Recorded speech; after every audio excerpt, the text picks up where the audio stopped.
Hello student, स्वागत है आपका अपने प्रिंस डिफेंस एकेडमी के चैनल पे। हम आपके पास एयरफोर्स से रिलेटेड वीडियो लेके आए हैं जो कि आपके मॉडल पेपर का सॉल्यूशन है। देखिए, इस बार का जो एयरफोर्स एग्जाम है, जो हर बार जो आपके आता है, उसमें आपको ये पता होना चाहिए कि हर तरह के क्वेश्चंस का सिलेक्शन होता है। आपके पास थ्योरेटिकल क्वेश्चन भी आएंगे, आपके पास न्यूमेरिकल क्वेश्चन भी आएंगे और आपके पास हर तरह का पेपर आएगा। मैं अंकित मिश्रा, आपका एनडीए, जेई, नीट और एयरफोर्स एक्सपर्ट। चलने जा रहे हैं हम लोग एयरफोर्स के पेपर को सॉल्व करने। ठीक है, बिना देरी के हम स्टार्ट करते हैं। सबसे पहले हम बात करें मॉडरेट क्वेश्चन जो है, उससे थोड़ा नॉर्मल क्वेश्चन से हम स्टार्ट करेंगे। तो देखिए, सबसे पहले हम बात करें आपके बेसिक क्वेश्चन से, जो कि रिलेटेड है एयरफोर्स में आ चुका कई बार, जो आपने छोटी क्लासेस में भी पढ़ा है कि आपकी जो फ्रिक्वेंसी होती है, जो ऑडियोबल फ्रिक्वेंसी, इसको आप सुनने के काम में लेते हैं। जैसे मान लीजिए आपको ऑडियो फ्रिक्वेंसी की बात करें, किस फ्रिक्वेंसी से आप चीजों को सुन सकते हैं, यानी आपको कोई चीज को सुनने के लिए किस फ्रिक्वेंसी की जरूरत है। आपको पता है कि अगर 20 हर्ट्ज से कम होता है फ्रीक्वेंसी तो उसे बोलते हैं इंफ्रासोनिक। अगर आपकी 20 किलो हर्ट्ज से ऊपर होती है उसे हम बोलते हैं अल्ट्रासोनिक। कौन सी आवाज आपको सुनने की रेंज में चाहिए? 20 हर्ट्ज से 20 किलो हर्ट्ज। इसका जो आंसर है वो इसका बहुत इजी है, पहले वाले क्वेश्चन का, कि आपको यहाँ पे ये जो ऑप्शन नंबर आपका डी है, ऑप्शन नंबर आपका डी है कि 20 हर्ट्ज से 20 किलो हर्ट्ज के बीच में आपको वॉइस चाहिए जो कि ऑडियोबल रेंज में आती है, जिससे आप आवाज को सुन सकते हैं इजीली। और इससे ऊपर जो आप जाएंगे 20 किलो हर्ट्ज से ऊपर, वो आपकी अल्ट्रासाउंड आ जाएगी। चलिए चलते हैं नेक्स्ट क्वेश्चन की तरफ। नेक्स्ट क्वेश्चन जो है आपका स्क्रीन पर ये रहा। देखिए, क्वेश्चन को पढ़ते हैं पहले हम। क्वेश्चन ये कह रहा है कि कोई लाइट है कि जो वेवलेंथ है वो लैम्डा है। लैम्डा आप समझते हैं।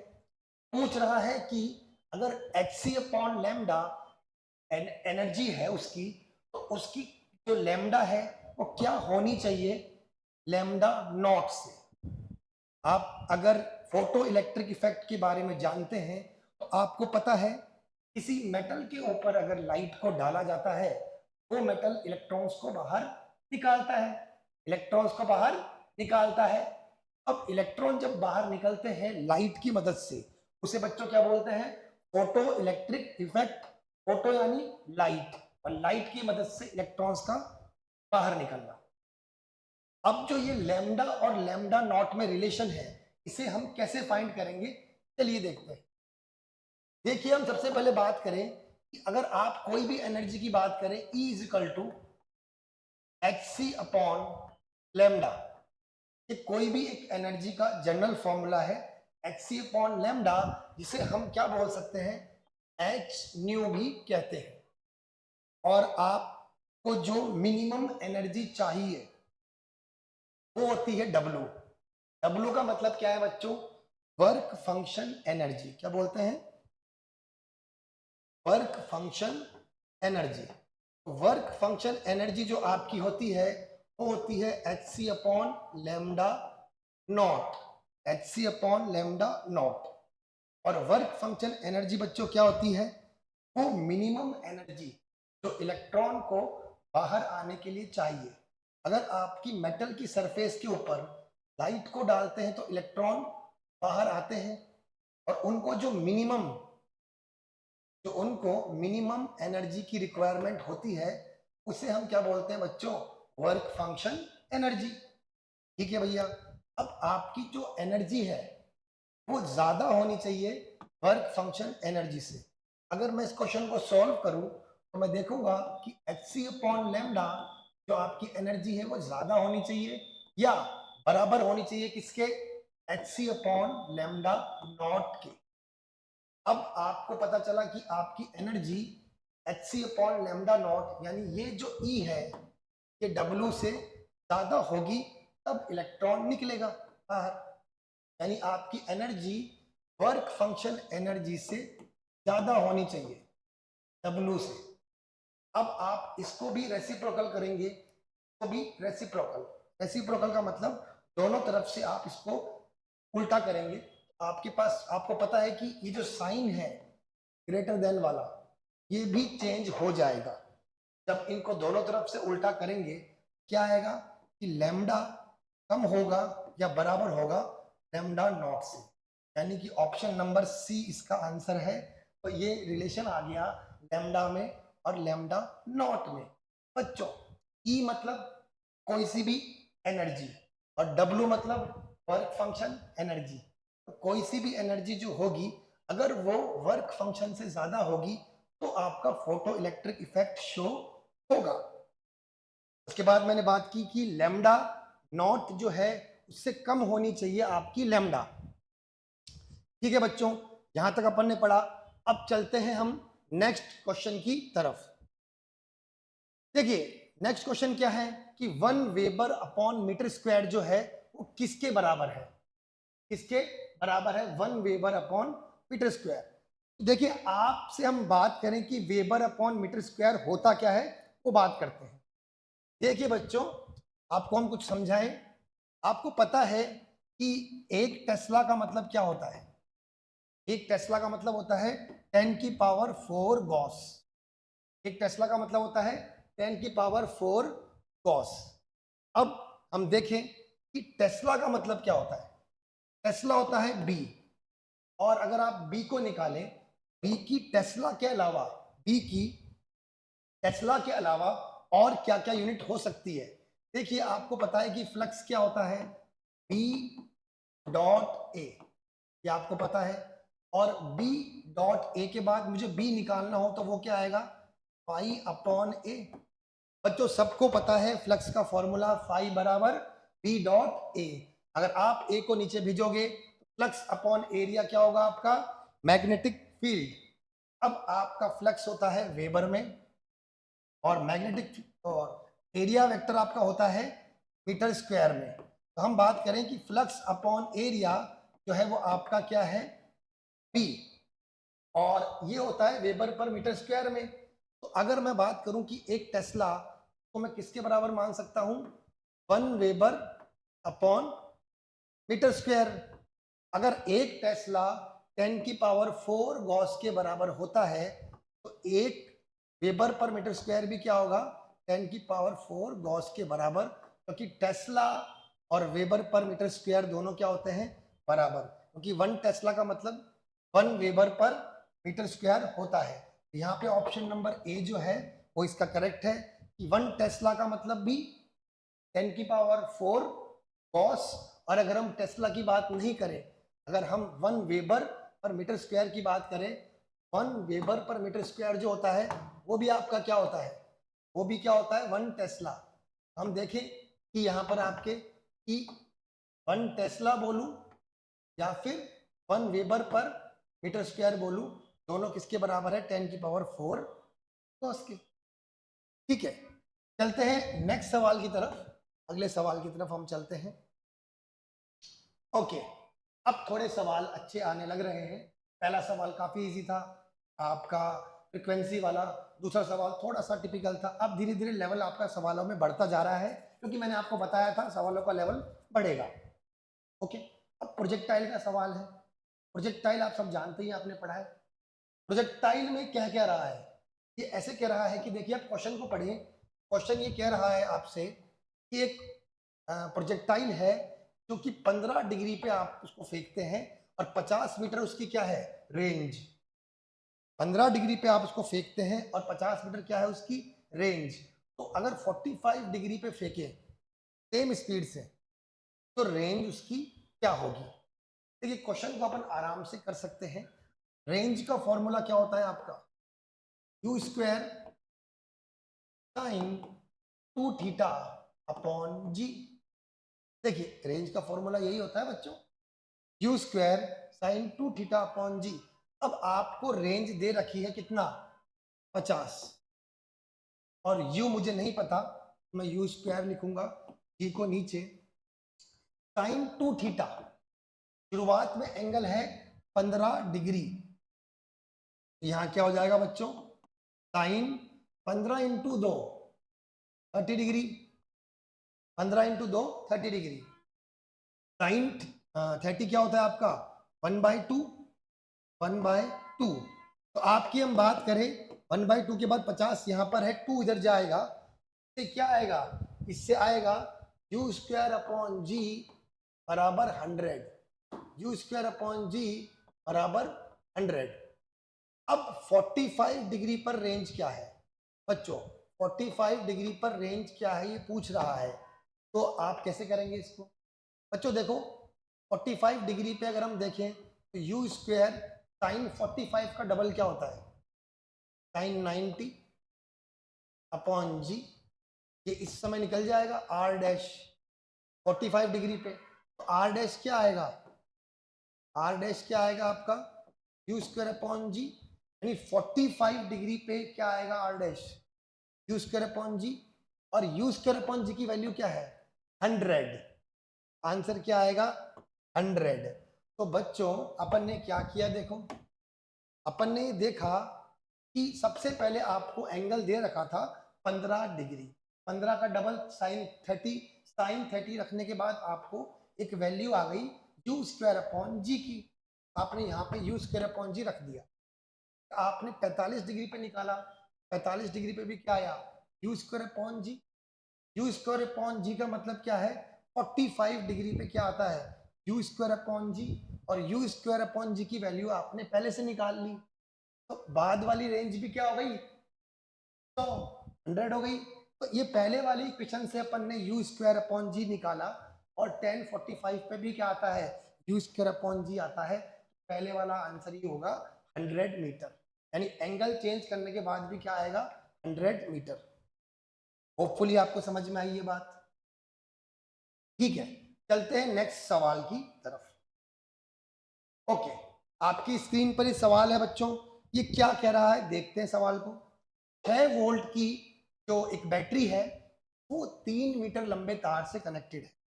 6 वोल्ट की जो बैटरी है वो आपकी 3 मीटर लंबे तार से कनेक्टेड है, और उस तार की थिकनेस कुछ होगी, यूनिफॉर्म थिकनेस है, और 100 ओम उसका क्या है रेजिस्टेंस है, 100 ओम उसका क्या है रेजिस्टेंस है।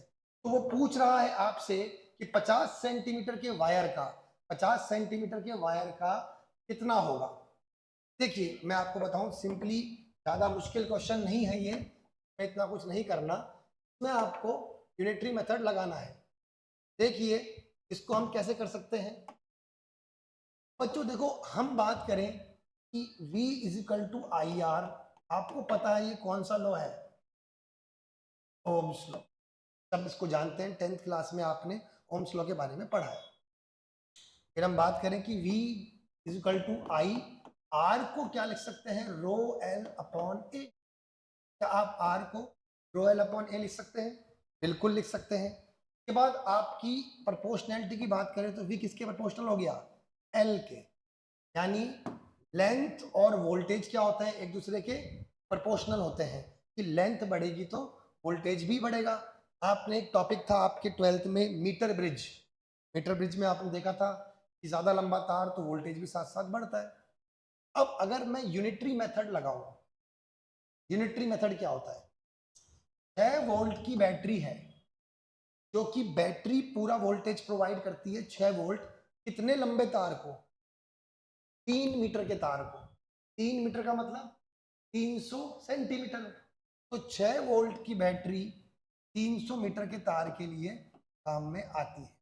क्या मैं ऐसे बोलूं कि 300 सेंटीमीटर, 300 सेंटीमीटर के लिए कितना वोल्टेज है 6 वोल्ट, तो 1 सेंटीमीटर के लिए कितना होगा 6 अपॉन 300, 6 अपॉन 300 कितने का निकलवा रहा है 50 सेंटीमीटर का।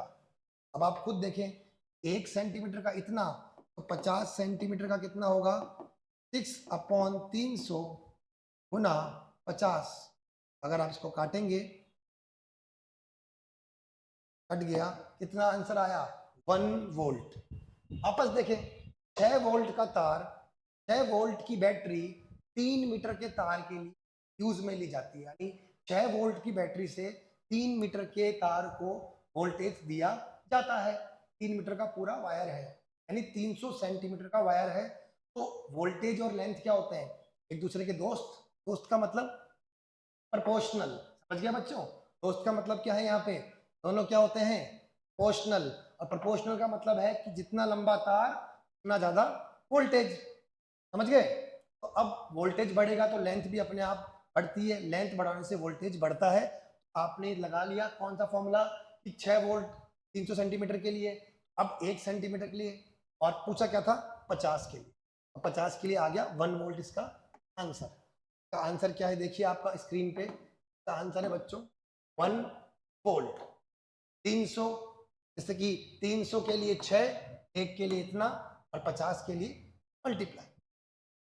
होपफुली आपको यहाँ तक के क्वेश्चन समझ में आए, फ्रीक्वेंसी वाला क्वेश्चन समझ में आया, उसके बाद वाला क्वेश्चन भी आपको आ गया होगा, और ये थोड़ा प्रोजेक्टाइल के बाद थोड़ा अच्छा क्वेश्चन। अब इस तरह से क्वेश्चन थोड़े से लेवल बढ़ते जाएंगे। अब आपके ये लेंस और मिरर वाले फॉर्मूला का भी कलेक्शन आ चुका है एयरफोर्स के एग्जाम के लिए। हर तरह के क्वेश्चन आपके लिए रखे गए हैं पीडीएफ में, ताकि आपको इस वाले एग्जाम में आइडिया लग जाए कि आपको किस तरह से तैयारी करनी है। ठीक है बच्चों, बिना देरी किए आगे चलते हैं। Image formed by a convex mirror. अपन हम बात करें कि कोई कॉन्वेक्स मिरर है जिसकी फोकल लेंथ है 30, और उसके बाद ये कह रहा है कि जो इमेज की साइज है वो क्वार्टर है। क्वार्टर का मतलब क्या है, 1/4, यानी आपको जो इमेज बन रही है वो क्या बन रही है 1/4। तो पूछ रहा है कि ऑब्जेक्ट की डिस्टेंस निकालो।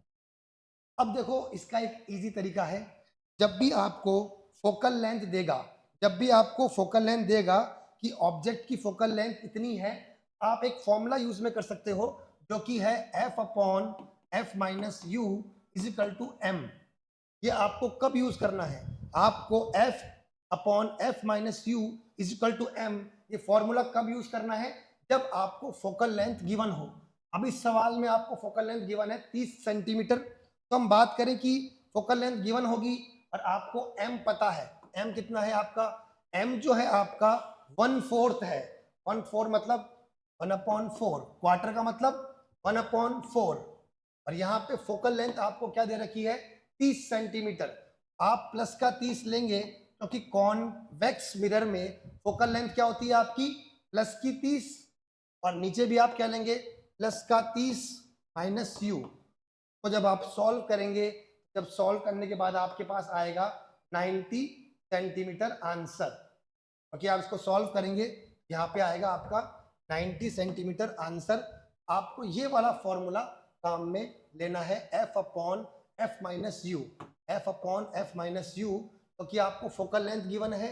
और मैंने 1/4 क्यों लिखा बच्चों, क्योंकि इमेज की जो साइज है वो क्वार्टर है। क्वार्टर का मतलब 1/4, क्वार्टर का मतलब 1/4, m की जगह मैंने लिख दिया 1/4, और फोकल लेंथ मुझे पता थी 30 सेंटीमीटर। और मैंने प्लस क्यों ली बताइए, मैंने प्लस क्यों ली, क्योंकि कॉन्वेक्स बात करें कौन सा मिरर है, कॉन्वेक्स आपका मिरर है, और कॉन्वेक्स मिरर की फोकल लेंथ क्या होती है पॉजिटिव। तो सॉल्व कर दिया और इससे अपन को u आ गया अपना 90 सेंटीमीटर। होपफुली आपको ये क्वेश्चन भी समझ में आ गया होगा। चाहिए तो आप इसका स्क्रीनशॉट भी ले सकते हैं। बच्चों अभी तक के जो मैंने क्वेश्चन कराए एक बार देख लीजिए सारे। मैं एक बार आपको 1 मिनट में रिवाइज करवा रहा हूं यहां तक का। सबसे पहले हमने बात करें फ्रिक्वेंसी देखी 20 से 20 किलो हर्ट्ज। फिर हमने देखा अगर आप कभी डुअल नेचर ऑफ लाइट वाला चैप्टर आपने पढ़ा है तो आपको पता है कि एनर्जी क्या होती है, ज्यादा होनी चाहिए hc/λ0 से, तो उल्टा कर देंगे तो ये कंडीशन आ जाएगी। इसके बाद हमने पढ़ा कि 1 वेबर/मीटर स्क्वायर को 1 टेस्ला कहते हैं, और 1 टेस्ला के अंदर कितने होते हैं गॉस 10⁴। एक टेस्ला बोलूं या 1 वेबर/मीटर स्क्वायर बोलूं बात एक ही है। फिर आपने प्रोजेक्टाइल वाला क्वेश्चन किया जिसमें आपने 30 डिग्री को रख के फिर आपने इससे मैक्सिमम रेंज निकाल दी 45 डिग्री, क्योंकि आपको 30 डिग्री की पता चल गई तो 45 की भी आप निकाल लेंगे। के बाद मैंने ये 6 वोल्ट की बैटरी वाला सवाल कराया कि 6 वोल्ट इतने लंबे तार के लिए 50 सेंटीमीटर के लिए क्या होगा, देखिए इसका भी आप स्क्रीनशॉट ले सकते हैं अभी।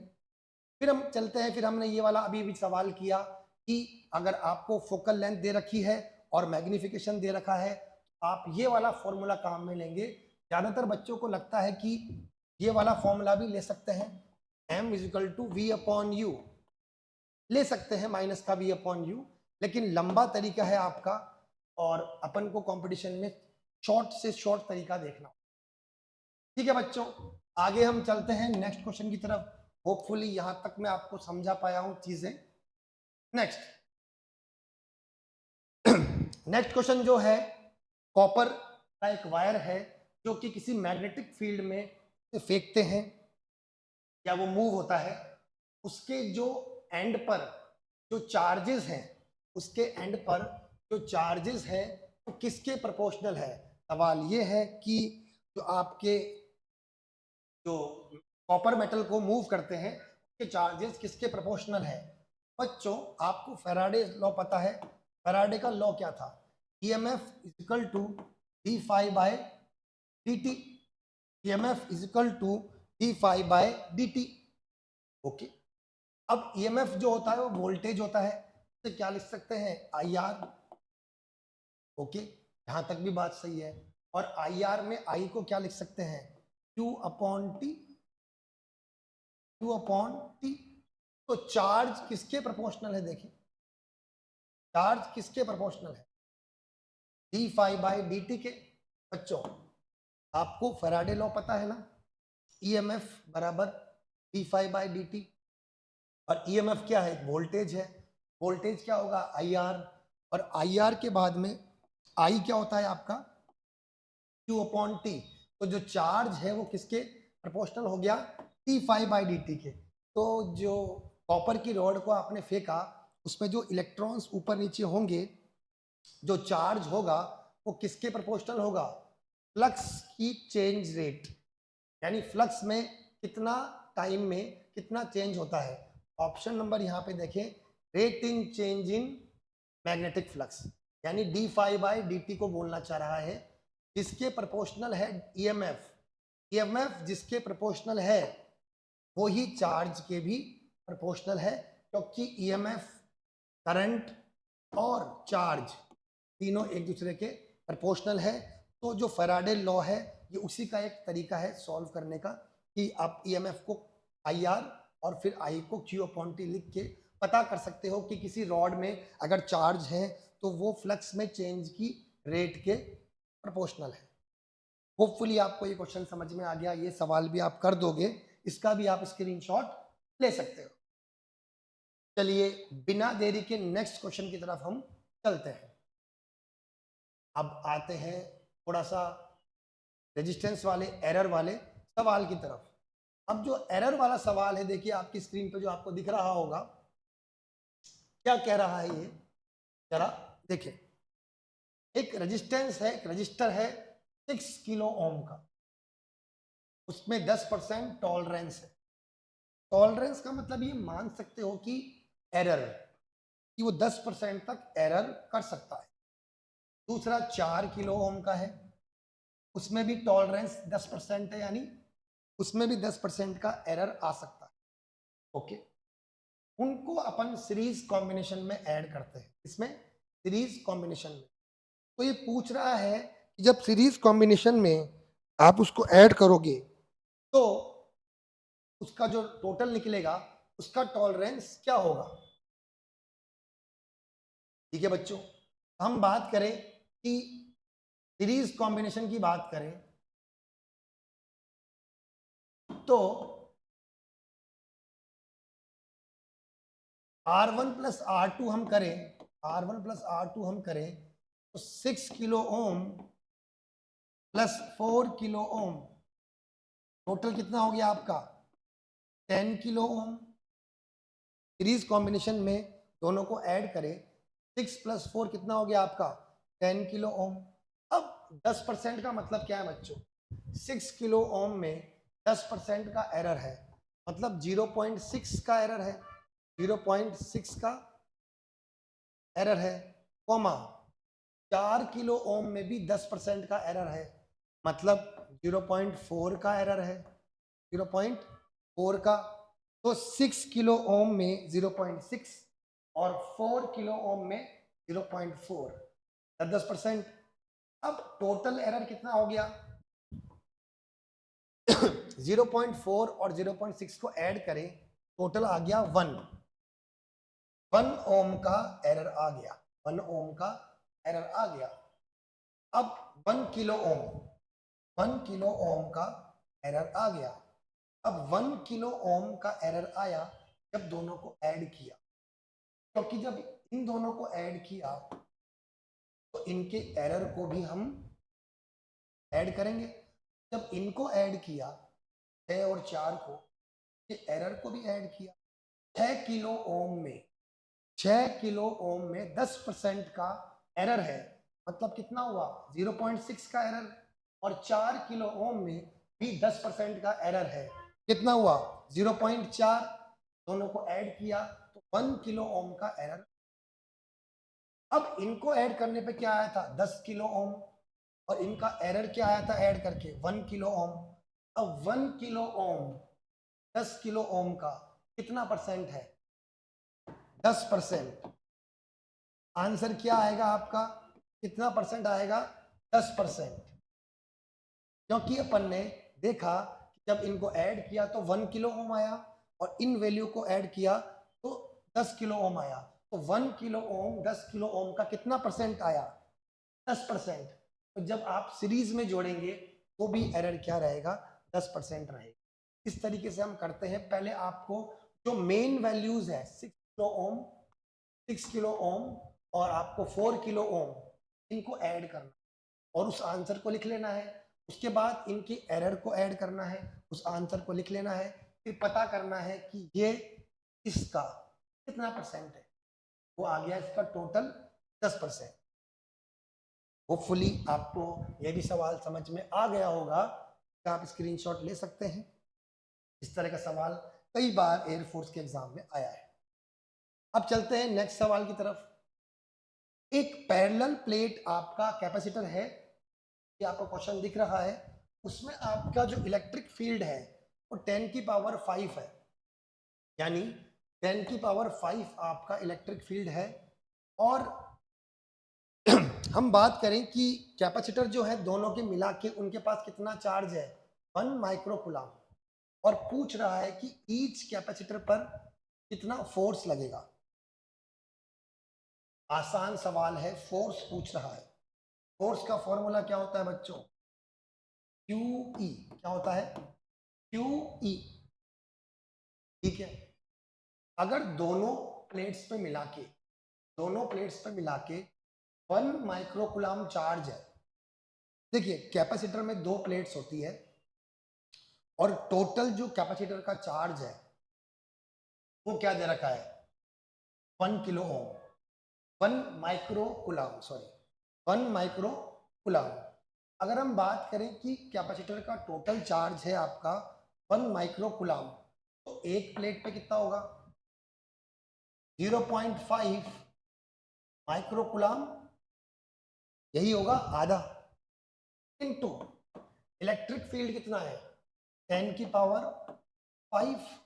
तो ये एक प्लेट पर फोर्स निकल गया आपका, जो सिंगल प्लेट पे, ईच प्लेट पे आपका पूछा है कि एक प्लेट पे कितना होगा, एक प्लेट पे चार्ज कितना होगा?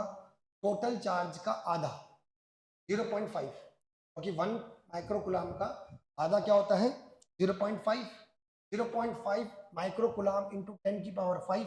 0.5 के बाद माइक्रो को हटाएंगे, 10 की पावर -6 इंटू 10 की पावर +5। आंसर क्या आएगा? 0.05 न्यूटन। ये आपका फोर्स आ गया। कौन सा ऑप्शन आया है देख? 0.05, ऑप्शन नंबर बी। आप इसका स्क्रीनशॉट ले सकते हैं, देख लीजिए। मैंने क्या किया एक बार वापस बता रहा हूं आप। मैंने टोटल कैपेसिटर के चार्ज का आधा कर दिया ताकि मुझे एक प्लेट का चार्ज मिल सके। जब मुझे एक प्लेट का चार्ज मिल गया तो मैंने QE फॉर्मूला लगा दिया और मुझे फोर्स मिल गया, और माइक्रोकूलम को मैंने कूलम में कन्वर्ट। होपफुली अगर आपको कैपेसिटर का ऐसा क्वेश्चन आएगा तो आप कर दोगे एग्जाम में। आई थिंक आप कर दोगे। तो यहाँ तक के जो अभी तक क्वेश्चन करवाए हैं आप स्क्रीनशॉट लेके सभी को सेव कर सकते हैं, ताकि शॉर्ट में आप क्वेश्चंस को सॉल्व कर पाए। किसी भी क्वेश्चन को करने में आपको ज़्यादा टाइम नहीं लगेगा। ये सारी शॉर्ट ट्रिक्स मैं आपको वीडियो में दे रहा हूँ। ओके, अब दूसरे तरह के सवालों पे आते हैं। ओके, अब ये कह रहा है एक सवाल ग्रेविटेशन से जुड़ा हुआ आ गया। अभी तक अपन ने ऑप्टिक्स, करंट, इलेक्ट्रिसिटी और एरर और बेसिक बेसिक कुछ क्वेश्चन एनर्जी से जुड़े हुए, फैराडे लॉ से जुड़े हुए किए। अब ग्रेविटेशन के क्वेश्चन पे हम आ रहे हैं। When a body is lifted from surface of the earth to the height, body को अर्थ की सरफेस से कहीं लेके जा रहा है ऊपर। पूछ क्या रहा है, देखिए कि पोटेंशियल एनर्जी में चेंज कितना आएगा, कितनी पोटेंशियल एनर्जी में परिवर्तन होगा। तो एक फॉर्मूला आपको पता है, आपने पढ़ा होगा, नहीं पढ़ा तो अभी समझ लीजिए, बहुत इंपॉर्टेंट फॉर्मूला है। जब हम बात करें, जब कोई बॉडी को ऊपर लेके जाते हैं उसकी पोटेंशियल एनर्जी में चेंज क्या आता है, देखिए डेल्टा यू, वो आता है आपका mgh upon 1 plus h upon r। ये उसकी पोटेंशियल एनर्जी में चेंज आता है। अब कितना ऊपर लेके जाएंगे वो होती है h हाइट। ये फॉर्मूला बहुत इंपॉर्टेंट है आपके एयर एग्जाम के हिसाब से बच्चों। आपको ये याद करना पड़ेगा कि पोटेंशियल एनर्जी में चेंज क्या होता है, mgh upon 1 plus upon r। यहाँ पे h क्या है कि हाइट कुछ भी हो सकती है, r2r। अभी ये कह रहा है कि equal to the radius of the earth, कितना ऊपर लेके जा रहे हैं, किस हाइट पे लेके जा रहे हैं। क्वेश्चन कह रहा है उसको रेडियस के बराबर ऊपर लेके जा रहे हैं, इस h की जगह क्या आ जाएगा, r। देखिए mgh upon 1 plus r upon r, r से r कैंसल, कितना आया आपका डेल्टा यू, पोटेंशियल एनर्जी में चेंज आ गया इस फॉर्मूले से mgh अपॉन 2। ऑप्शन नंबर इसका सी है, ऑप्शन नंबर इसका सी है। और आप ऊपर भी h की जगह r रखना पड़ेगा। इसको अगर अपन सॉल्व करें ऊपर भी क्या आएगा, देखिए डेल्टा यू बराबर mg r अपॉन 2, क्योंकि नीचे भी r ऊपर भी r, mg r अपॉन 2। यहाँ पे भी आपको h की जगह क्या रखना पड़ेगा, r रखना पड़ेगा। आंसर क्या आ गया आपका mg r अपॉन 2 का भी आप स्क्रीनशॉट ले सकते हैं। बच्चों यहाँ तक अपन ने बहुत सारे सवाल किए, लेकिन अभी मैं रुकने वाला नहीं हूँ, आपको और सवाल मैं करवाने वाला हूँ। आप किसी भी सवाल का जब भी आप सॉल्यूशन करें का रोक करके आप वीडियो का स्क्रीनशॉट ले सकते हैं। बहुत सारे क्वेश्चन अपने हुए। नेक्स्ट टॉपिक पे आए, बायो सावर्ट से जुड़ा हुआ। देखिए सारे चैप्टर कवर हो रहे हैं तो मैग्नेटिक वाला चैप्टर भी आएगा। अब बायो सावर्ट के क्वेश्चन किस तरह से आ सकते हैं, मोस्टली जो आते हैं बड़े क्वेश्चन देखते हैं अपन।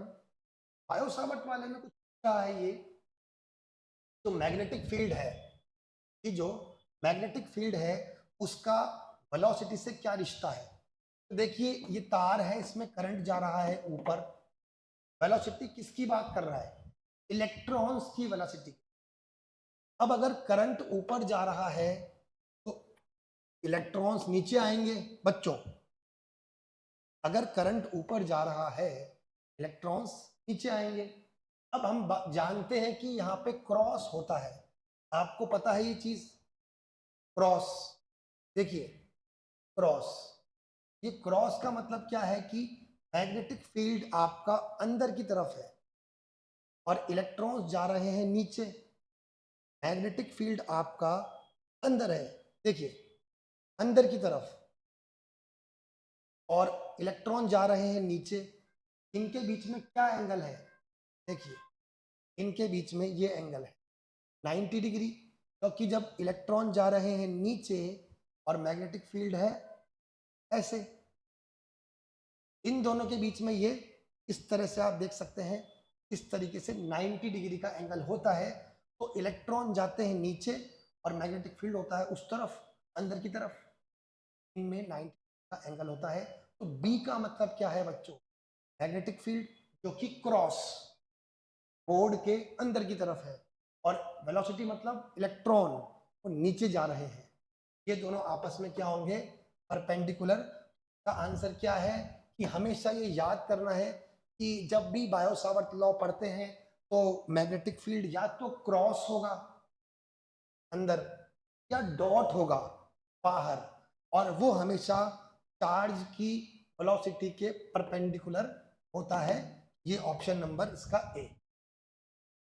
होपफुली ये सवाल भी समझ में आ गया, स्क्रीनशॉट ले सकते हैं। अब आगे देखते हैं कुछ नेक्स्ट क्वेश्चन।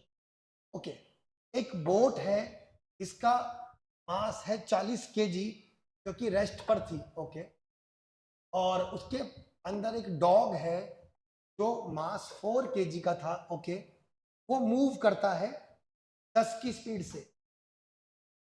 तो बोट की स्पीड निकालो। बहुत इजी क्वेश्चन। जैसे अगर कोई बोट में खड़ा है और वो बोट में मूव करता है, अगर आप बोट में आगे जाएंगे तो बोट जाएगी पीछे। कौन सा लॉ? एक्शन और रिएक्शन। अगर आप बोट में पीछे की तरफ फोर्स लगा के आगे जाएंगे, बोट और आप अलग अलग डायरेक्शन में जाओगे। जैसे कि बंदूक वाला केस है आपका, बंदूक से गोली चलाते हैं तो झटका लगता है आपको पीछे की तरफ और गोली जाती है आगे। जब कोई डॉग अगर किसी नाव में जाता है, अपोजिट नाव जाती है, इस मोशन में क्या कंजर्व होता है? Momentum conservation. आपको पता है कि मोमेंटम कंजर्वेशन होता है m1v1 बराबर m2v2। तो आप m1 मान लीजिए डॉग का मास, डॉग की स्पीड कितनी है 10, बराबर जो आपकी बोट है वो है 40 केजी की, और बोट की स्पीड आपको नहीं पता तो क्रॉस मल्टीप्लाई करेंगे, ये यहाँ पे 40 से 40 कैंसल, आपका आ जाएगा 1 मीटर पर सेकंड स्क्वायर आंसर। देखिए काफी इजी था। आपने ये कौन सा रूल लगाया इस सवाल में? Momentum conservation rule.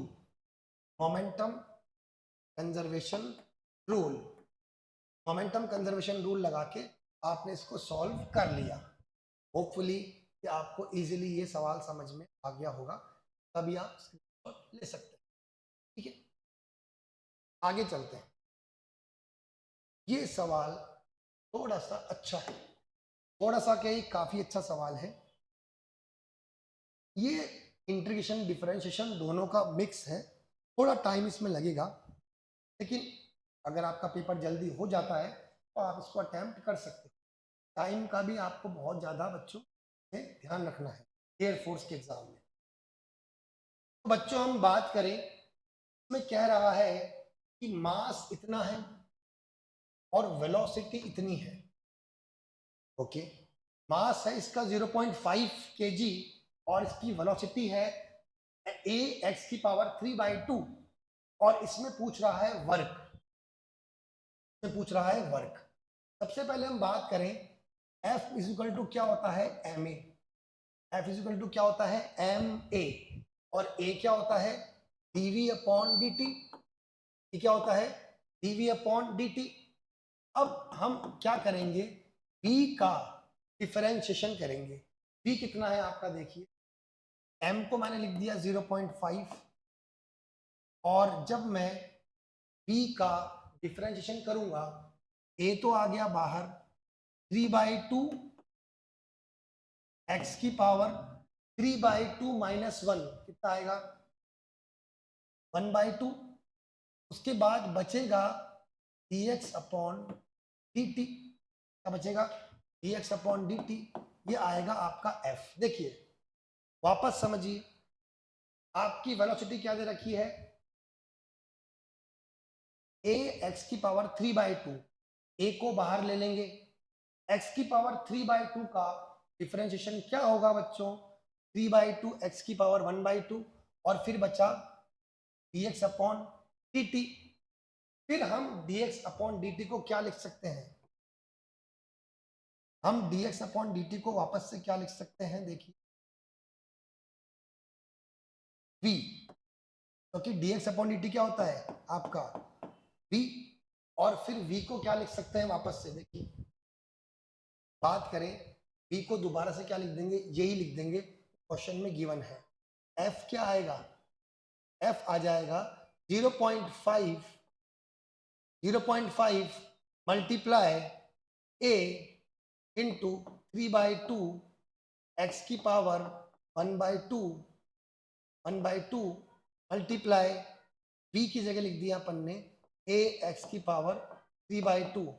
इससे आपका f आ जाएगा, और जब आपका f आ जाएगा फिर एक और बार इस सवाल को करेंगे, यहाँ पे इंटीग्रेशन करेंगे f dx, और लिमिट क्या लगाएंगे 0 से 2, और इस f की वैल्यू को यहाँ पुट कर देंगे। इसका आंसर आएगा 50 जूल।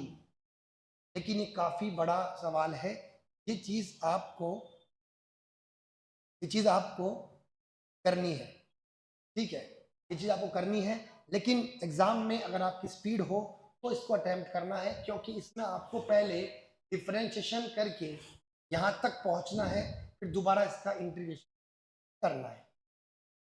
ओके, अब अपन चलते हैं नेक्स्ट क्वेश्चन की तरफ। ये सवाल थोड़ा बड़ा था, अगर आप कर पाओ तो ही इसको अटेम्प्ट करना।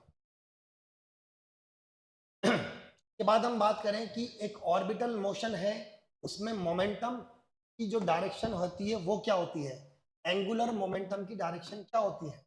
ये सवाल पूछ रहा है कि कोई चीज घूम रही है तो एंगुलर मोमेंटम डायरेक्शन क्या होती है। तो देखिए, अगर J इजिकल टू होता है आपका R क्रॉस P, तो R और P का जो आंसर आएगा, आपको पता है कि A क्रॉस B का जो आंसर आता है वो प्लेन के क्या होता है, परपेंडिकुलर। आपको पता है कि आप किसी भी A क्रॉस B को करते हैं तो परपेंडिकुलर डायरेक्शन में उसका आंसर आता है। R क्रॉस P से जो J आएगा, डायरेक्शन क्या होगी, प्लेन के परपेंडिकुलर।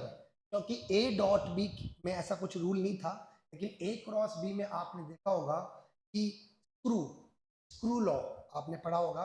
A क्रॉस B को जब करते हैं उसका जो आंसर आता है वो राइट हैंड रूल से प्लेन के परपेंडिकुलर आता है। तो जो J है आपका, जो कि J की जगह आप इसको बोल सकते हैं, कई किताबों में L भी कहते हैं।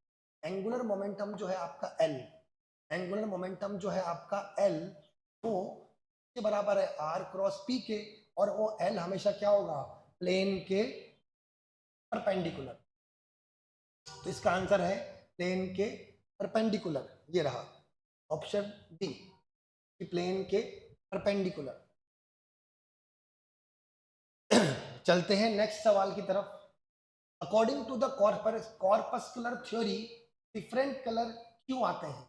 ये सवाल कह रहा है कि कॉर्पस्कुलर थ्योरी के हिसाब से डिफरेंट कलर्स क्यों आते हैं। तो बच्चों, डिफरेंट कलर का रीजन क्या है कि हर साइज के पार्टिकल की अलग अलग साइज की वजह से उनका कलर भी अलग अलग आता है। इसका आंसर क्या है, डिफरेंट साइज ऑफ कॉर्पस्कुलर्स। इसका आंसर क्या है, डिफरेंट साइज। तो न्यूटन ने कहा था, कॉर्पस्कुलर थ्योरी को न्यूटन ने दिया था, हर पार्टिकल की साइज अलग अलग होती है, उसके हिसाब से ही कलर अपना आता है। तो कोई आपसे पूछेगा कि हर लाइट का कलर अलग क्यों होता है, आप ऐसे बोलोगे कि न्यूटन के हिसाब से अगर हम माने कि लाइट पार्टिकल से मिलकर बनी हुई है, हर पार्टिकल का साइज अलग अलग होता है। ये चीज अपन को समझनी है। ओके, अब आते हैं नेक्स्ट क्वेश्चन की तरफ। बोर मॉडल जो है आपका, वो ज्यादा इलेक्ट्रॉन्स के लिए एप्लीकेबल नहीं हो पाता। जो आपका बोर का मॉडल है ज्यादा इलेक्ट्रॉन्स के लिए एप्लीकेबल नहीं हो पाता। इसका रीजन क्या है, तो हम बात करें कि जो ज्यादा इलेक्ट्रॉन होने पर इलेक्ट्रॉन पे बहुत तरह के फोर्स लगते हैं। इसका आंसर होगा कि electrons not being subjected to the central force. Electrons, अगर आपके एटम के अंदर ज्यादा इलेक्ट्रॉन्स है,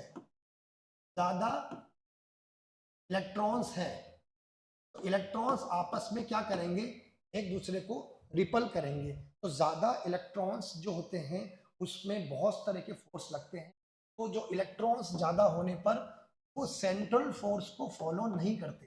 सेंट्रल फोर्स का मतलब न्यूक्लियस की तरफ अट्रैक्ट तो होते हैं, लेकिन आपस में भी रिपल होते हैं, क्योंकि ज़्यादा इलेक्ट्रॉन्स होंगे तो न्यूक्लियस उनको खींचेगा, लेकिन वो आपस में भी दूर जाएंगे। आपके कई तरह के फोर्स लगते हैं, ये वो पॉसिबल नहीं हो पाता। जो बोर का मॉडल है वो ज़्यादा इलेक्ट्रॉन्स के लिए नहीं लग सकता। इसका ऑप्शन नंबर ए है कि वहां पर सेंट्रल फोर्स फॉलो नहीं हो पाता। होपफुली यहां तक आपको सब कुछ समझ में आ गया होगा। नेक्स्ट क्वेश्चन की तरफ हम चल रहे हैं। Main difference between Newton's corpuscular theory and quantum corpuscular theory. तो ये कहना चाह रहा है कि न्यूटन की थ्योरी और इसकी थ्योरी में क्या डिफरेंस है, कौन सी जो बेटर है, किसमें क्या डिफरेंस है। तो बच्चों देखो, न्यूटन बहुत पहले आया था, उसने कहा था कि लाइट जो है वो पार्टिकल से मिलकर बनी हुई है। पार्टिकल को हम बात करते हैं कॉर्पस्कुलर। लेकिन प्लांक ने बाद में क्या कहा था, फोटॉन्स। प्लांक ने कहा था कि लाइट वेव नेचर की होती है और पार्टिकल होते हैं फोटॉन्स। लेकिन न्यूटन ने लाइट के वेव नेचर को डिस्कवर नहीं किया था। लाइट के वेव नेचर को बाद में प्लांक ने डिस्कवर किया था। न्यूटन वाले में क्या प्रॉब्लम है कि wave nature is not associated with the Newton's theory. हाँ, न्यूटन ने खाली इतना कहा था कि आपके जो लाइट है वो पार्टिकल से मिलकर बनी हुई है। लेकिन प्लांक ने कहा था कि लाइट वेव भी होती है और पार्टिकल भी होती है। पार्टिकल्स को उसने कहा था फोटॉन्स। ओके, अब हम आगे चले। आगे चलते हैं बच्चों, यहां तक अपन ने बहुत सारे सवाल किए। अब आते हैं कि कोई इक्वेशन है, उसमें पूछ रहा है कि इस ए की क्या डायमेंशन होगी। ये पूछ रहा है इस ए की क्या डायमेंशन होगी। ओके, ए की डायमेंशन, तो देखिए ये प्रेशर है, ये प्रेशर है, इसकी डायमेंशन क्या होगी, पूरे पार्ट की डायमेंशन क्या होगी, जो कि प्रेशर की डायमेंशन है वही इस पार्ट की भी होगी। प्रेशर होता है F अपॉन ए, यानी M1 L1 T-2 upon L2। Pressure आता है, ये आपका प्रेशर है बच्चों। अब इसकी जो डायमेंशन है M1 L-1 T-2 इसके बराबर है बच्चों A अपॉन वी स्क्वायर। अब V मतलब क्या है बच्चों, V मतलब है वॉल्यूम। वॉल्यूम होता है L3 का स्क्वायर। L3 का स्क्वायर करें M1 L-1 T-2 बराबर A अपॉन L6। L6 को क्रॉस मल्टीप्लाई करूंगा, आपकी A की डायमेंशन आ जाएगी, जो कि आएगी ऑप्शन नंबर ए। देखिए बच्चों, वापस समझिए, आपको पता है कि प्रेशर में जो ऐड होगा वो भी क्या होगा, प्रेशर में जो ऐड होगा, कुछ भी ऐड हो, वो पूरी वैल्यू किसके बराबर होगी, प्रेशर की डायमेंशन के। तो प्रेशर की डायमेंशन मैंने निकाल ली, प्रेशर की डायमेंशन मैंने निकाल ली, तो बराबर कर दिया ए अपॉन वी स्क्वायर के। और वी का मतलब क्या है, वॉल्यूम। और वॉल्यूम क्या होता है L3। तो वॉल्यूम का स्क्वायर क्या होगा L6। L6 को यहाँ भेजेंगे तो क्या आ जाएगा, ए की डायमेंशन। ए मतलब ए एक कांस्टेंट है, कि डायमेंशन आपको यहाँ से मिल जाएगी, ऑप्शन नंबर ए। होपफुली यहाँ तक के क्वेश्चन सारे क्लियर हुए हैं। बहुत सारे क्वेश्चन अभी अपन ने यहाँ पे लगातार किए हैं आपके सामने। अब कुछ क्वेश्चन और करेंगे, फिर वीडियो को अपन एंड करेंगे। तो अभी कुछ देर तक और बने रहें, ज़्यादा से ज़्यादा आपका रिवीजन मैं यहाँ करा दूंगा। ये आपका प्रिज्म वाला सवाल है। ये कह रहा है कि जिसके अंदर बिल्कुल भी डेविएशन नहीं आएगा, बिल्कुल भी डेविएशन नहीं आएगा, वो कौन सा डायग्राम है, ऑप्शन नंबर बी। कैसे पता चला, दोनों प्रिज्म सीधे रखे हुए हैं और फिर दोनों प्रिज्म उल्टे, यानी सिमेट्री। देखिए आप, सिमेट्री यानी अगर दो सीधे हैं तो दो उल्टे होने चाहिए। अगर एक सीधा है एक उल्टा, अगर 3 सीधे हैं तो 3 उल्टे। समझ रहे हैं आप बात? जितने सीधे उतने उल्टे। यहाँ पे एक ही जो डायग्राम था, सिमेट्री थी, 2 तो सीधे और 2 उल्टे। ऐसा करने पर डेविएशन 0 होगा, क्योंकि आपने 10th क्लास में पढ़ा है एक सीधा प्रिज्म और एक उल्टा प्रिज्म, कोई डेविएशन नहीं होता। होपफुली ये बात समझ में आ गई आपको। अब आते हैं इस सवाल की तरफ। ये सवाल ऐसे कह रहा है कि एक सर्किट है और ये कह रहा है स्टडी स्टेट। स्टडी स्टेट, इस पर अपन को रेजिस्टेंस निकालना है टोटल ए और बी के बीच। बच्चों, स्टडी स्टेट क्या होता है? स्टडी स्टेट ये होता है कि कुछ देर बाद तो शुरुआत में तो आपके हम बात करें, कैपेसिटर जो होता है शुरुआत में, वो जो होता है कैपेसिटर शुरुआत में चार्ज होता है, लेकिन कुछ देर बाद कैपेसिटर अपने चार्ज को वापस दे देता है। यानी स्टार्टिंग में कैपेसिटर यूज में आता है, लेकिन थोड़ी देर बाद वो किसी काम का नहीं रहता। थोड़ी देर बाद वो अपना सारा चार्ज वापस सर्किट को प्रोवाइड कर देता है, उसे बोलता है स्टडी स्टेट।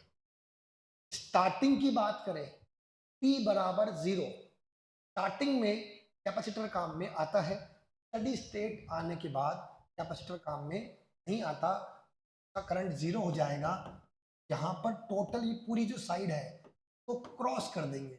जब भी आपको कहीं बोले स्टडी स्टेट आ चुकी है तो आप 0 मान लेंगे पूरे। क्या बचेगा देखिए, ये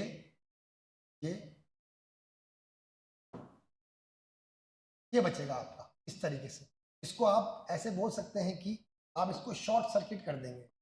ये यहाँ पे आपके R0, ये यहाँ पे R0, और ये यहाँ पे R0, और ये भी यहाँ पे R0, और यहाँ पे आपने इसको क्या कर दिया, यानी यहाँ पे स्ट्रेट कर दिया। इसे बोलते हैं शॉर्ट कर दिया, शॉर्ट कर दिया, यानी डायरेक्ट आपने इसको ऐड कर दिया, शॉर्ट कर दिया। जब भी स्टडी स्टेट बोले वायर को शॉर्ट कर दीजिए। अब ये तीनों किस में आ गए? सीरीज R0, R0 और R0, तीनों किस में आ गए? ये तीनों किस में आ गए आपके? Series. R0 plus R0 plus R0 क्या हो गया? ये आपका आ गया 3R0। तो किसके पैरेलल हो गया? तो पैरेलल हो चुका है R0। एक तो हो गया 3R0, एक हो गया R0। इनको सॉल्व करेंगे तो R1 R2 upon R1 plus R2, R1 plus R2, ये आपका आ जाएगा। क्या आएगा बच्चों? पहले आपने इसको शॉर्ट कर दिया क्योंकि स्टडी स्टेट के टाइम ये स्ट्रेट हो जाता है। ये तीनों क्या हो गए आपके सीरीज में। सीरीज को सॉल्व किया, 3R0 आ गया, और 3R0 और R0 फिर क्या हो गए? पैरेलल। तो R1 R2 upon R1 plus R2, answer क्या आया आपका? 3/4। देखिए 3/4 इसका आ गया। तो आप इसका स्क्रीनशॉट ले सकते हैं कि जब भी आपको ये वर्ड यूज में आए, स्टडी स्टेट बता रहा है, स्टडी स्टेट के टाइम आप क्या करेंगे? इसको शॉर्ट कर देंगे, और यहाँ पे फिर जब ये स्टेट हो जाएगा, ऊपर वाले 3 हो गए सीरीज, और जो आंसर है वो नीचे के साथ क्या आ जाएगा? पैरेलल। बच्चों ये क्वेश्चन भी हो गया, ऑप्शन ए है, का आप स्क्रीनशॉट ले सकते। नेक्स्ट सवाल ये कह रहा है कि अर्थ पर कोई, अर्थ जो है वो घूम रही है और इसकी स्पीड है 100। अर्थ जो है वो घूम रही है, स्पीड क्या है? 100। तो बोल रहा है कि 100 की स्पीड से अर्थ घूम रही है, और वो लाइट जो आ रही है वो 5000 एंगस्ट्रॉम पे लाइट आ रही है, और लाइट की स्पीड क्या है? ये आप पूछ रहा है कि वेवलेंथ क्या होगी। यानी जब अर्थ घूमते हुए देख रहा है, घूम रहा है अर्थ, तो लाइट की वेवलेंथ में क्या चेंज आएगा?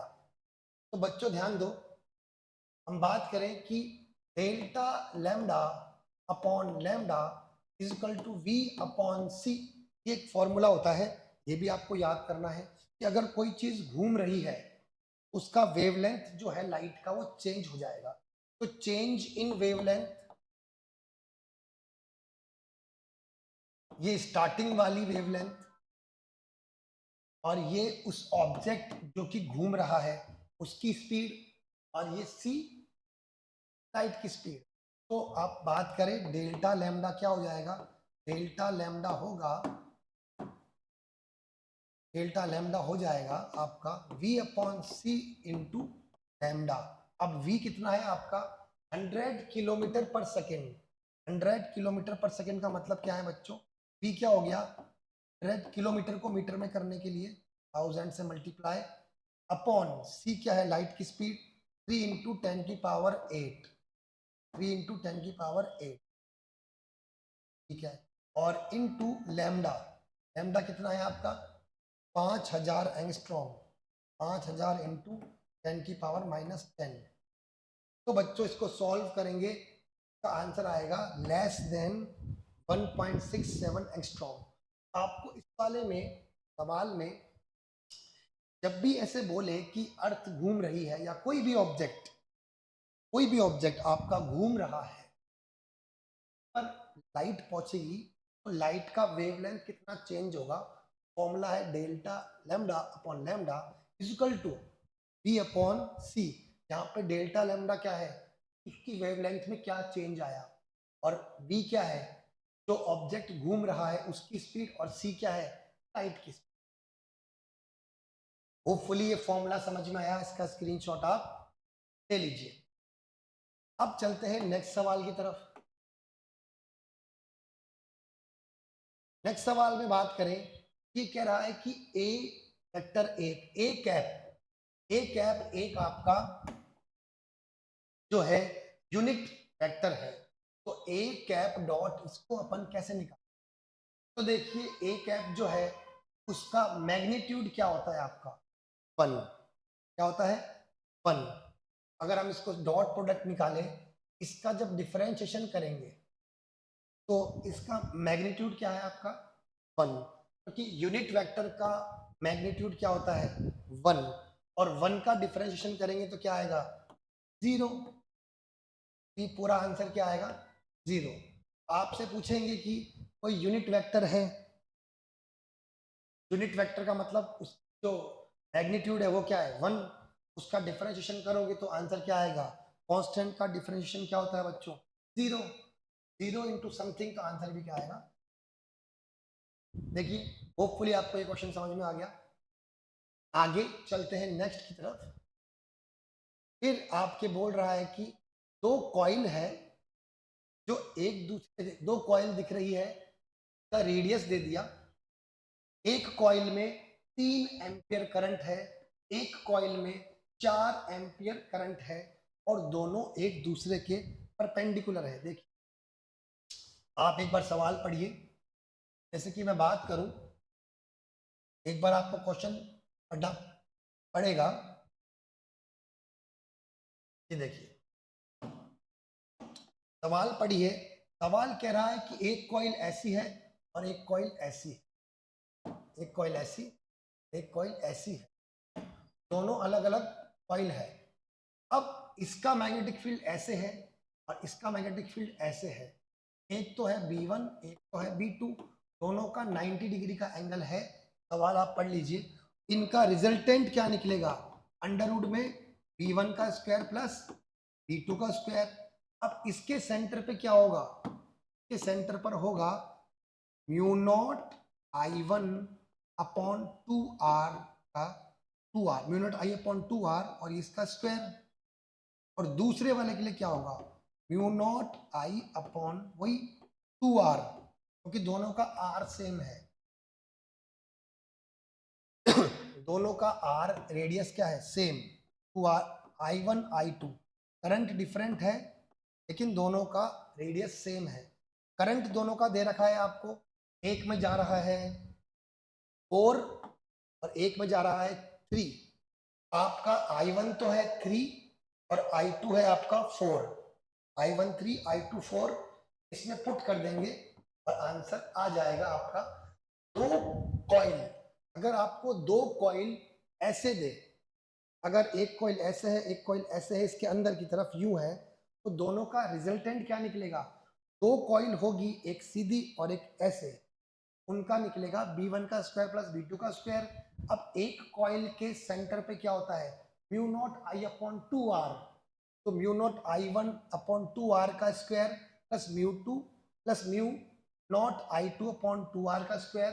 दोनों में I1 I2 की वैल्यूज आपको पता है, रख देंगे और सॉल्व करेंगे, इसका आंसर आ जाएगा आपका। इसका आंसर जो है आपका लगभग इसके आसपास आएगा, 5 इंटू 10 टू द पावर -5। आप इस फॉर्मूले का यूज करके इसको अभी घर पे प्रैक्टिस कीजिए और इस आंसर को मैच कर लीजिए। आप इसका स्क्रीनशॉट ले सकते हैं। ओके, चलते हैं नेक्स्ट क्वेश्चन की तरफ। नेक्स्ट क्वेश्चन है आपका, ये आपका इंडक्टर वाला सर्किट है। देखिए सवाल पढ़िए, ये आपका इंडक्टर वाला सर्किट है। इसके आपको मैं अभी 1 मिनट दे रहा हूं, आप इसको ट्राई कीजिए।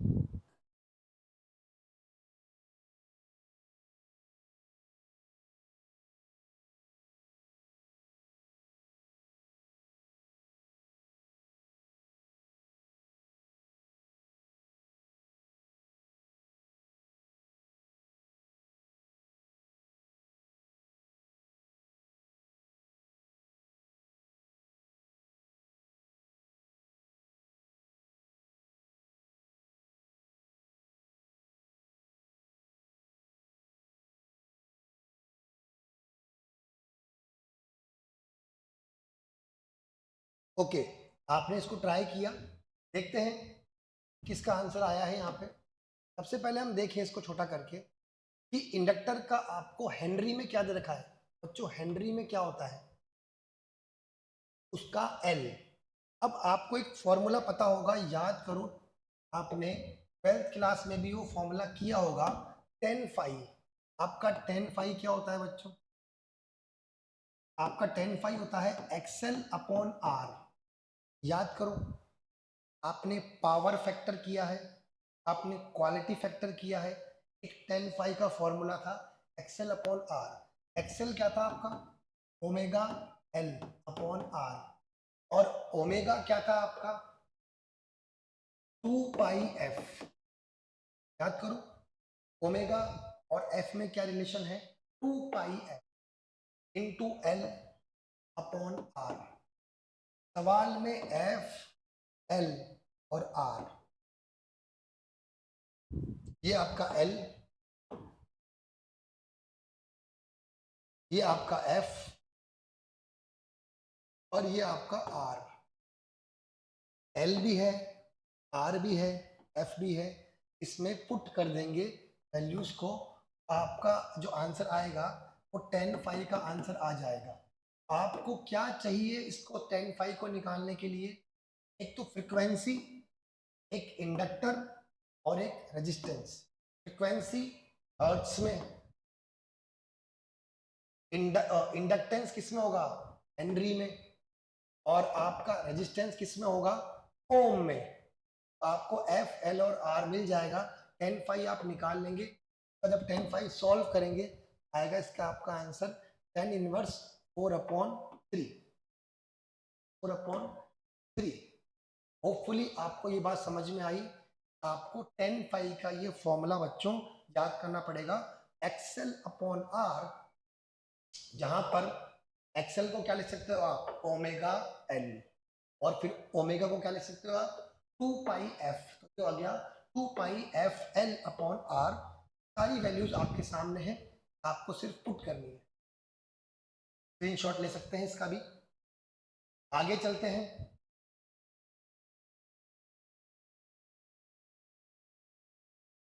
ये कह रहा है कि 3 तरह के फोर्स लग रहे हैं, 3 तरह के फोर्स लग रहे हैं, और तीनों तरह के फोर्स जो है वो आपके क्या है? देखिए सवाल पढ़िए, सवाल पढ़िए एक बार आप। 3 तरह के फोर्स लग रहे हैं और तीनों तरह की जो फोर्स हैं वो इक्विलिब्रियम में है। ए की वैल्यू पूछ रहा है। जब आपका फोर्स इक्विलिब्रियम में होता है क्या होता है, F1 plus F2 plus F3 equal to 0। F1 plus F2 plus F3 equal to 0 को रख देंगे। 3i प्लस 2j माइनस का k प्लस 3i प्लस का 4j माइनस का 5k प्लस लास्ट वाला और इसका बराबर में क्या कर देंगे 0। अब इस पूरे को सॉल्व करके a निकाल लेंगे, क्योंकि 3i cap 3i cap add कर देंगे 6i cap 2j cap 4j cap 6j cap minus k cap minus 5k cap minus का 6k कैप, सबको ऐड कर देंगे, लास्ट में आपका माइनस का 6।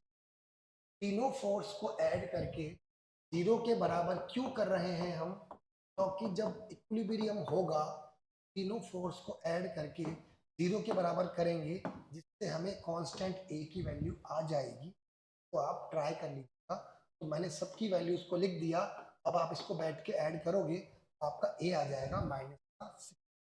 तरीका समझ में आया बच्चों? 3 तरह के फोर्स देंगे तो तीनों को ऐड करेंगे, तब उसको क्या माना जाएगा, इक्विलिब्रियम। तो आगे चले। अब ये एक मेल्टिंग पॉइंट वाला सवाल है कि 80 डिग्री पे आपके मेल्ट हो रहा है, फ़ारेनहाइट में 80 डिग्री पे ये मेल्ट हो रहा है, आपको इसको फ़ारेनहाइट में निकालना है। बच्चों ये काफ़ी सवाल है, आपने 11th क्लास में पढ़ा होगा। Formula P/5 equal to F minus 32/n। Degree की फ़ारेनहाइट आपको दे रखा है 80 degree upon 5 is equal to F आपको पता नहीं, तो सॉल्व कर लेंगे क्रॉस मल्टीप्लाई। ये फॉर्मूला याद होना चाहिए आपको, याद आपको होना चाहिए। C/5 is equal to F minus 32/9। आपसे F भी पूछ सकता है, आपसे C भी पूछ सकता है। सवाल में आपको C दे रखा था, F पूछ रहा था। सॉल्व करेंगे, आंसर आएगा 176। तो क्रॉस मल्टीप्लाई करके आप F की वैल्यू को चेक कर लीजिए। कुछ देर का वीडियो और बाकी है, ज़्यादा आप परेशान मत होइए, आपको कुछ देर और देखना है, क्योंकि आप चाहेंगे कि एक ही बार में आपकी पूरा रिवीजन हो जाए, तो मुझे 10 मिनट और दीजिए। ठीक है बच्चों, अब हम बात करें कि नेक्स्ट सवाल पे आए। तो नेक्स्ट सवाल कह रहा है कि बॉडी है 50 kg की और टेबल पे रखी हुई है, और उसका फ्रिक्शन कॉफिशिएंट क्या दे रखा है आपका, म्यू 0.5। अब कह रहा है कि मिनिमम फोर्स कितना होना चाहिए बॉडी मूव हो जाए। बच्चों जब भी मिनिमम फोर्स निकालना होता है तो मिनिमम फोर्स क्या होना चाहिए, फ्रिक्शन के बराबर। बच्चों किसी चीज को मूव करने के लिए मिनिमम फोर्स क्या चाहिए, फ्रिक्शन के बराबर। उससे ज्यादा होगा तो अच्छी बात है, लेकिन मिनिमम क्या होगा, फ्रिक्शन के बराबर। अगर हम बात करें कि म्यू आर इतना फोर्स तो होना चाहिए फ्रिक्शन के बराबर, म्यू है 0.5, आर क्या है आपका mg, m कितना है आपका 50 और g कितना है आपका 9.8। तो जब आप इसको सॉल्व करोगे mu R mu mg, answer आएगा 245 न्यूटन। तो जो फ्रिक्शन का फॉर्मूला है वही मिनिमम फोर्स का फॉर्मूला होता है। किसी चीज को मूव करने के लिए उतना फॉर्मूला लगाते हैं, उतना फोर्स लगाते हैं जो कि फ्रिक्शन का फॉर्मूला होता है। और फ्रिक्शन का फॉर्मूला क्या होता है, म्यू आर, यानी कि म्यू एम जी, एम भी पता था जी भी पता था, या 245 इसका आंसर आ गया। चाहिए तो आप इसका स्क्रीनशॉट ले लीजिए। यानी जब भी आपसे मिनिमम फोर्स पूछे बॉडी को मूव करने के लिए, मिनिमम फोर्स कितना चाहिए बच्चों आपको, आप फ्रिक्शन निकाल लीजिए, वही आपका मिनिमम फोर्स होगा। ठीक है, चलते हैं नेक्स्ट क्वेश्चन की तरफ। ओके, सारे क्वेश्चन आपके हो चुके हैं बच्चों। होपफुली मैं आज आपको समझा पाया। बहुत सारे क्वेश्चन अपन ने किए, बहुत सारे क्वेश्चन आज अपन ने वन शॉट पे किए हैं। आप वीडियो को रोक के का भी स्क्रीनशॉट ले लीजिए। होपफुली ये जो एयरफोर्स का जो मेरा मॉडल पेपर सॉल्व करने वाला जो तरीका था आपको पसंद आया होगा। इस तरह के और वीडियोस के लिए आप कमेंट कर सकते हैं, सेक्शन में बता सकते हैं हमें कि किस तरह का वीडियो है और क्या क्या चीज़ें आपको उसमें चाहिए। आपकी बातें सुनी जाएगी और उसके ऊपर भी वीडियो बनाया जाएगा। Thank you very much. Hopefully आप एयरफोर्स में सेलेक्ट हो, हम यही चाहते हैं। Thank you very much.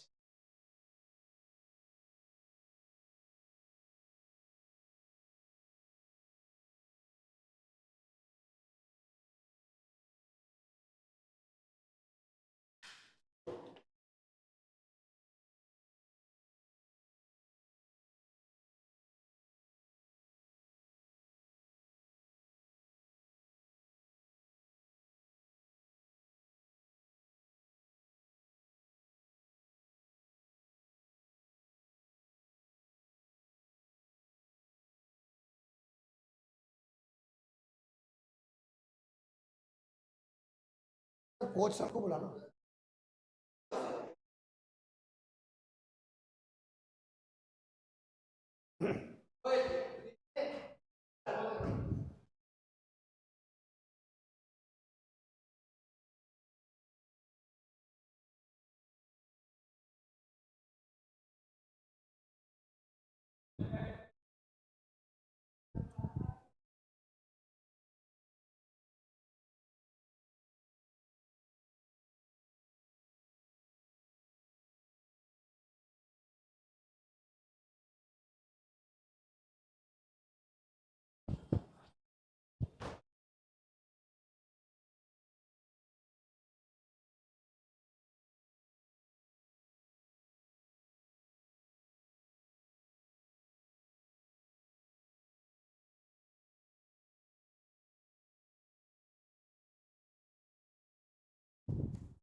हाँ आ जाओ आ जाओ। हाँ हाँ, वेट कर रहा हूँ। आ जाओ, मैंने खत्म कर दिया। क्या कह रहे हो? नहीं वो बंद, हाँ वो बंद कैसे करना है, कहाँ से करना है?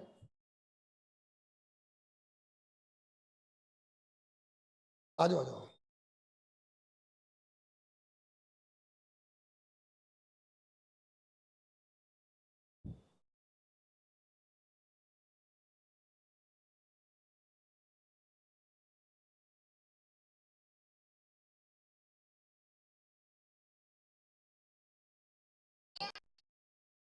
ऑफ कर देंगे।